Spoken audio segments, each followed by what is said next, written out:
কেমন আছেন বন্ধুরা? আজকে আমি আপনাদের একটা এই সব ইনগ্রিডিয়েন্টস আছে, এর নামটা আমি পরে বলছি।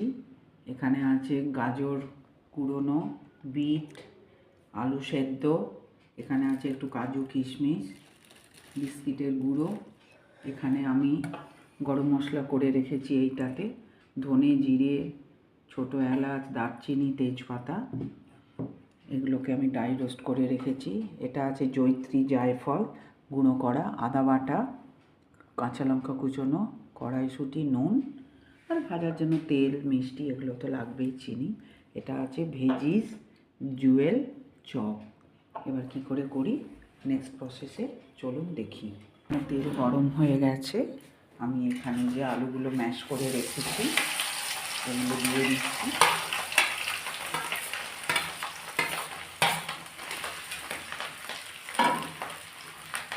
এবার বিটটা দিয়ে দিলাম,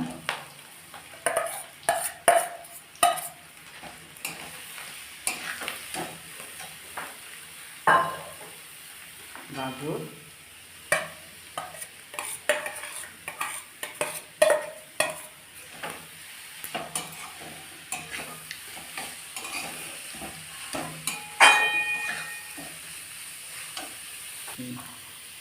পিসগুলোও দিয়ে দিচ্ছি,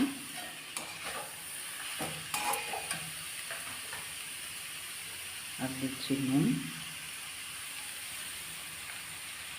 যেটা আমি বাড়িতে করেছিলাম ওই মশলাটাও দিয়ে দিলাম। এবার আদা পেস্ট আর গ্রিন চিলিগুলোও দিয়ে দিলাম।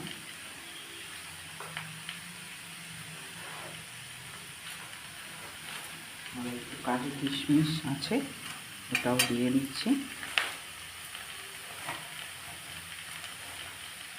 চিনি, একটু মিষ্টি না হলে ভালো লাগবে না।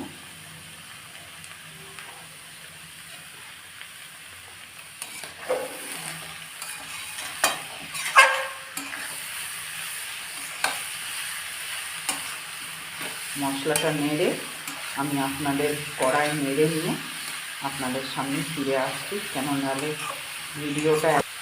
এরপর যে জয়িত্রী জায়ফল স্টার অ্যানিস আমি গুঁড়ো করে রেখেছি সেটাই আমি এখানে দিয়ে দিলাম। এর সঙ্গে একটু আমচুর পাউডারও আছে আর একটু চাট মশলা দিয়ে এটা নাড়া হোক, তারপরে আমি আপনাদের দেখাবো পুরটা কেমন রেডি হোক।